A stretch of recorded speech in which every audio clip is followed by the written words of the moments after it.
Selamat datang saudara-saudari yang terkasih di channel Satu Langkah. Bersama saya di sini Ariando Yobel Seragi dan narasumber kita Henrico Haloho. Jadi beliau ini merupakan mahasiswa semester 6 STT Sabda Medan. Jadi pada kesempatan kali ini kita akan membahas salah satu topik yang hangat diperbincangkan di tengah-tengah umat Kristen, terkhusus di tengah-tengah para teolog-teolog seperti itu. Jadi selamat datang kami ucapkan kepada narasumber kami Henrico Haloho. Bagaimana kabarnya hari ini? Ya, saya baik. Ya, puji Tuhan.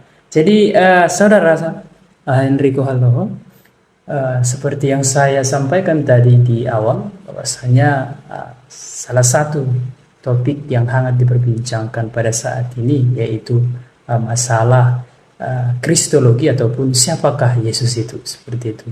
Jadi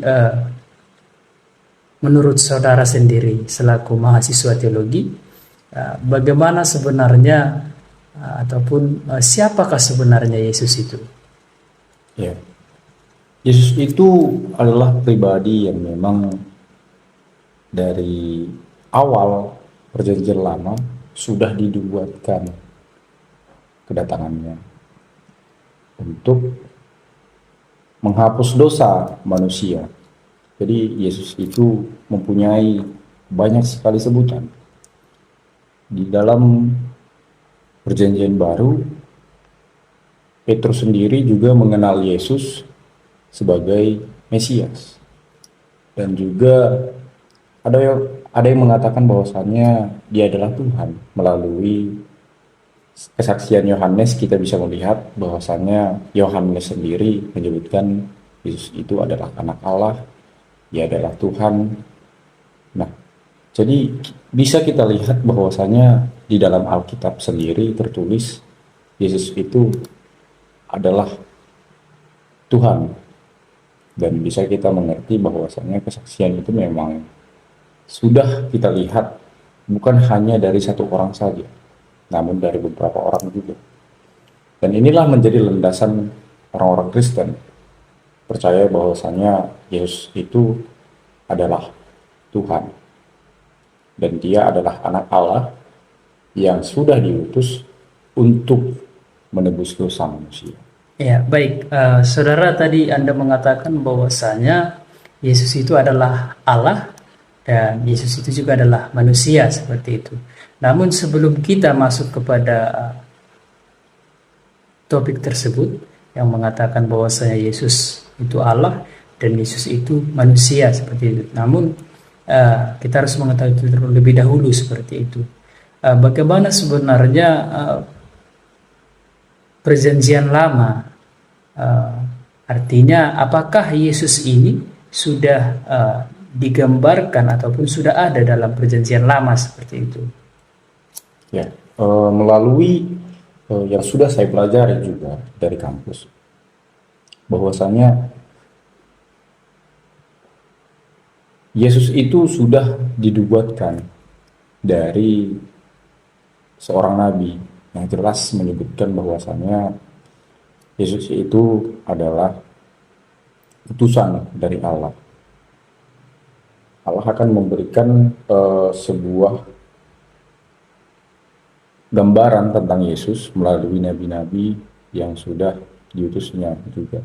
Jadi kita bisa lihat dari Yesaya 7 ayat 14 bahwasanya Yesaya di sini menyebutkan, sebab itu Tuhan sendirilah yang akan memberikan kepadamu suatu pertanda. Sesungguhnya seorang perempuan muda mengandung dan akan melahirkan seorang anak laki-laki dan ia akan menamakan dia Immanuel.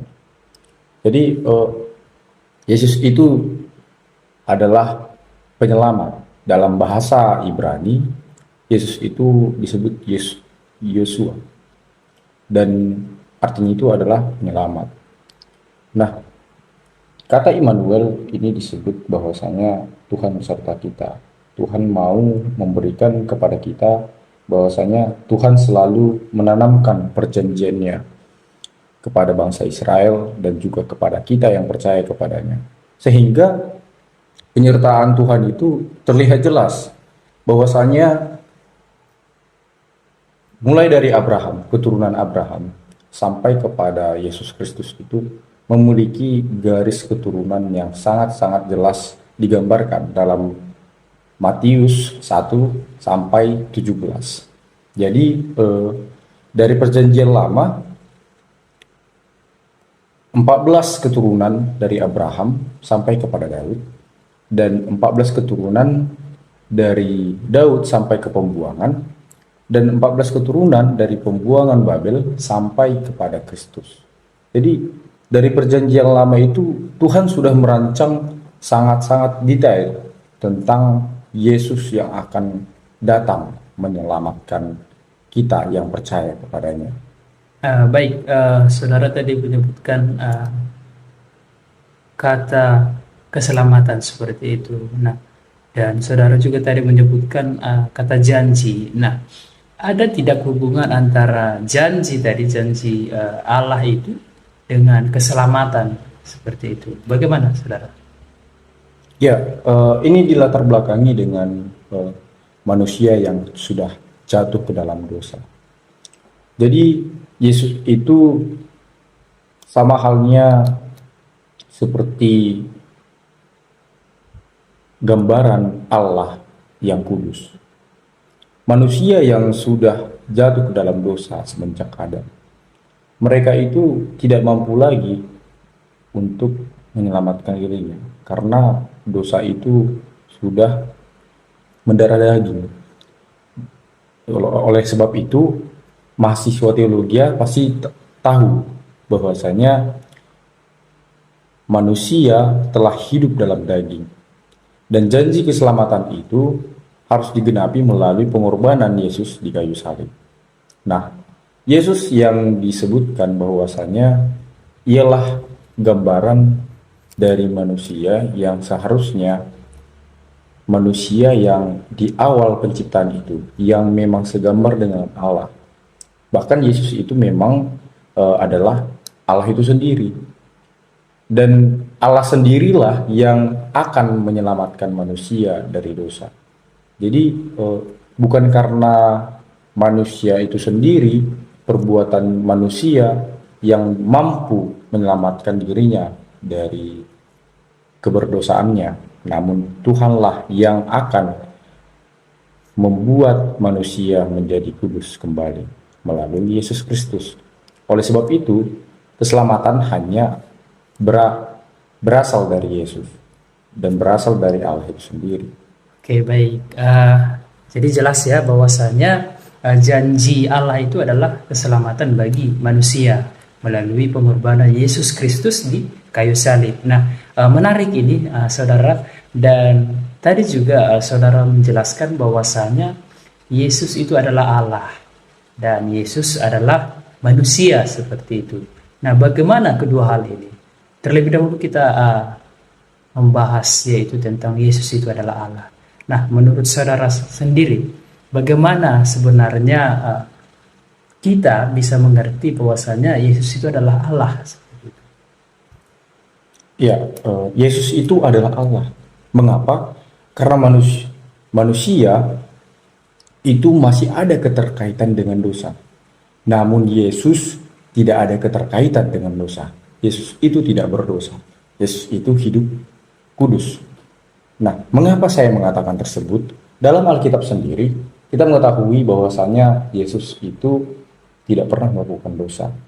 Dan juga kita mengetahui apabila dia marah, Yesus itu sendiri marah. Ia marah bukan secara manusiawi, namun ia marah karena alasan bahwasanya itu untuk kepentingan Allah sendiri. Seperti di bait Allah, Yesus pernah marah karena orang-orang berdagang di bait Allah.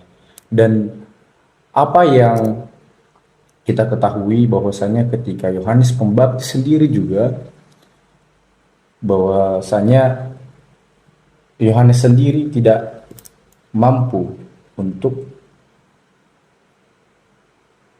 memberikan baptisan kepada Yesus karena dia merasa hakikat dari dirinya sendiri tidak mampu setara ataupun tidak layak untuk eh, disamakan atau membaptis Yesus itu.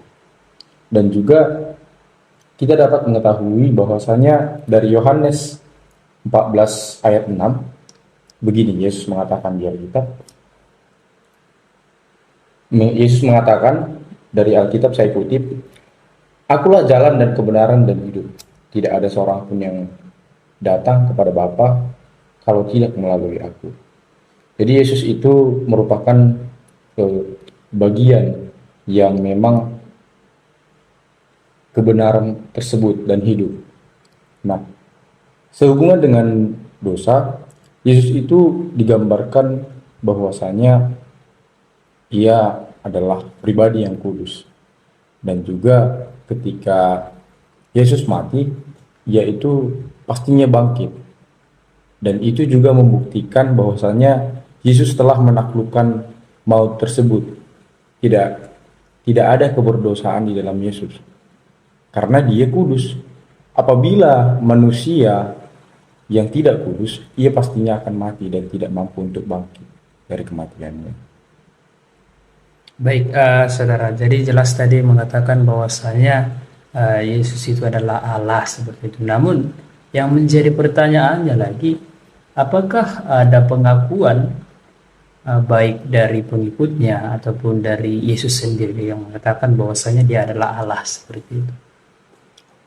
Memang secara langsung Yesus tidak pernah menyebutkan bahwasanya dia itu adalah Allah. Namun apabila kita lihat di pengakuan Yohanes dan apa yang dituliskan Yohanes, kita akan melihat bahwasanya ia adalah jalan kebenaran tersebut seperti yang saya sebutkan tadi di Yohanes 14 ayat 6. Ia adalah jalan kebenaran dan hidup. Dan juga apabila kita lihat di Yohanes 1 ayat 1, Yohanes memiliki pengakuan atas imannya kepada Yesus bahwasanya firman itu lah pada mulanya dan firman itu telah menjadi manusia. Kita dapat melihatnya juga di ayat selanjutnya, di ayat ke-18, bahwasanya tidak seorang pun yang pernah melihat Allah, tetapi anak tunggal Allah yang ada di pangkuan Bapa, dialah yang menyatakannya. Jadi Yesuslah yang menyatakan dirinya sebagai hadirat Allah tersebut, kehadiran Allah. Jadi kehadiran Allah di dunia ini dapat diperlihatkan melalui pribadi Yesus. Jadi mengapa kita bisa melihat hal ini adalah suatu kesinambungan ataupun keselarasan yang sangat berhubungan? Karena dari pengakuan ini kita melihat bahwasanya Yesus itu memang Allah sendiri yang berinkarnasi melalui kelahirannya dari Maria yang menjadi manusia dan diam di antara kita. Seperti yang disebutkan di Yohanes, dan kita telah melihat kemuliaannya, yaitu kemuliaan yang diberikan kepadanya sebagai anak tunggal Bapa, penuh kasih karunia dan kebenaran. Oke, baik. Jadi sudah jelas ya bahwasanya Yesus itu adalah Tuhan ataupun Yesus itu adalah Allah seperti itu. Nah, pengakuan ini kita dapat dari para pengikutnya seperti itu. Seperti tadi Yohanes tadi yang menyebutkan bahwasanya Yesus itu adalah jalan kebenaran seperti itu. Yang kedua nih, tadi saudara juga mengatakan bahwasanya Yesus itu juga manusia seperti itu. Ini sedikit sulit untuk dipahami sebenarnya. Bagaimana dikatakan bahwasanya Yesus itu ada juga manusia seperti itu? Ya, kita bisa melihat bahwasanya di perjanjian baru itu sangat jelas dari Injil Sinoptik, ya mahasiswa teologi pasti tahu ya, di Matius 1 ayat 1 sampai 17 itu dijelaskan keturunan dari Abraham sampai ke Kristus. Jadi orang-orang Yahudi itu apabila kita perhatikan kehidupannya, mereka itu sangat identik dengan keturunan tersebut. Mereka sangat mengingat jelas keturunan-keturunan dari marga mereka. Kalau kita kan sebagai orang Batak pasti tahu Anda Saragi dan pasti mengenal siapa itu dulu nenek moyang Anda, masih mengingat namanya, dan itu dari keturunan-keturunan yang sampai 7 keturunan mungkin, karena pasti ada perkumpulan marganya di kampung. Nah, apabila kita lihat juga ada miripnya juga dengan apa yang terjadi kepada bangsa Israel. Mereka itu mendeskripsikan dan membuat pohon keluarga, dan garis keturunan itu tetap diingat karena mereka sangat menghormati orang-orang tua mereka. Oleh karena itu, dari latar belakang penulis Matius sendiri, dia seorang Yahudi, dia menggambarkan garis keturunan Yesus itu.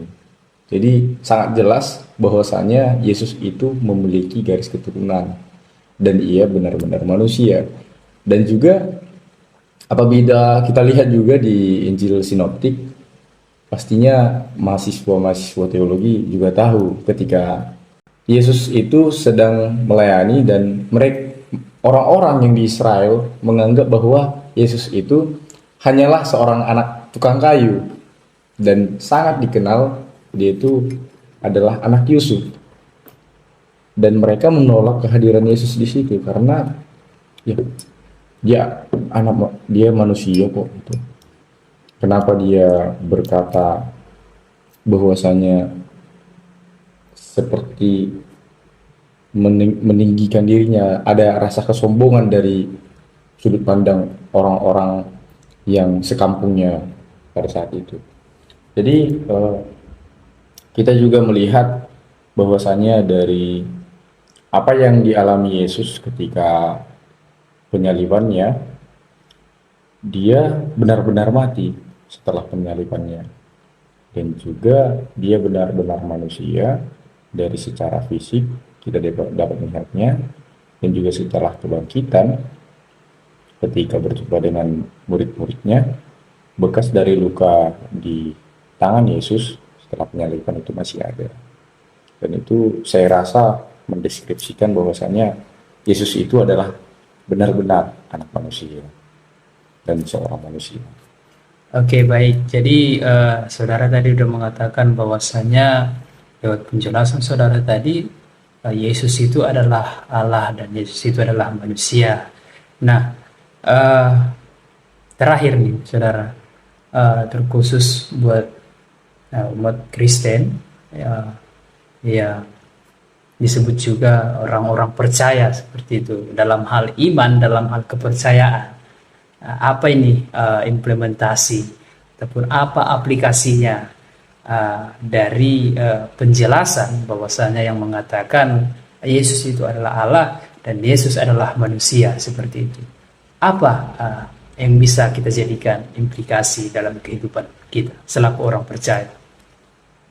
Ya, selaku orang percaya, apa yang telah Yesus sebutkan, apa yang telah Yesus ajarkan kepada murid-muridnya terlebih dahulu pada zaman perjanjian baru, tentunya bisa menjadi teladan yang baik sekali, dan satu-satunya acuan kita untuk belajar tentang jalan kebenaran tersebut.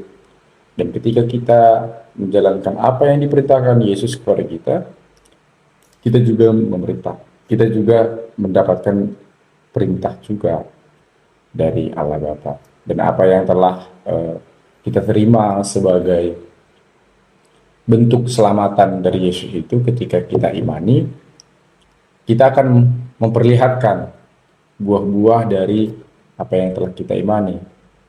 Contohnya ya kita berbuat baik, kita akan dituntun oleh eh, Roh Kudus untuk melakukan perbuatan-perbuatan kebajikan, kebaikan seperti apa yang telah Yesus ajarkan. Dan juga kita akan mendapatkan hal yang baru. Karena apa? Karena bagi saya sendiri, ketika sama seperti kita mempunyai seorang figur yang memang kita sangat cintai, kita sangat kagumi, dan itu yang menjadi gambaran seseorang yang harus kita contoh dalam kehidupan kita. Lalu yang kedua, memang benar bahwasanya ketika kita sulit untuk menerima tentang apa yang Alkitab sebutkan, bahwasanya Yesus itu benar-benar firman yang telah menjadi manusia, jangan seharusnya kita terlalu memaksakan keterbatasan dari otak kita sendiri untuk memaksa kemahakuasaan Allah itu ketika kita menerima apa yang telah Allah bicarakan kepada kita, firman Allah itu. Memang sebenarnya kita harus melihat bahwasanya kita tidak mampu untuk mengerti secara logis tentang kenyataan Yesus ini. Namun secara iman kita harus memperteguh bahwasanya Yesus itu merupakan cara yang terbaik untuk menyelamatkan kita dari dosa dan membuat kita hidup dalam kekudusan. Jadi terkadang mahasiswa teologi juga semakin mendalam mempelajari tentang siapa Yesus itu, jangan sampai kepada semakin dia memakai logikanya sendiri, namun juga memakai imannya untuk mengerti tentang pribadi Yesus itu. Artinya itu juga ya, perlunya tuntunan Roh Kudus seperti itu ya. Iya. Jadi banyak juga kan, Yesus juga melakukan mukjizat-mukjizat yang di luar nalar manusia dan mungkin itu tidak masuk akal. Namun dari sanalah, dari karya-karya Yesus itu juga bisa kita lihat kemahakuasaan Allah yang ada dalam pribadi Yesus, dan itu yang seharusnya dapat kita imani dan terima. Baik, terima kasih Saudara Henrico atas penjelasannya yang sudah cukup menambah wawasan ya dan pengetahuan, serta meneguhkan lagi iman kepercayaan kita tentang siapakah sebenarnya Yesus itu. Jadi saudara-saudari, sudah jelas tadi pembahasan kita mengenai siapakah Yesus sudah terjawab oleh pembahasan dari Saudara Henrico, yaitu sebagai pembicara kita pada saat ini. Jadi terima kasih saudara atas penjelasan saudara. Sama-sama. Dan demikianlah podcast kita pada hari ini. Semoga menjadi wawasan yang baru dan pengetahuan yang baru dan semakin meneguhkan iman kepercayaan kita. Baik, akhir kata saya ucapkan selamat bertumbuh dan berkarya di dalam Tuhan. Terima kasih. Shalom, dadah.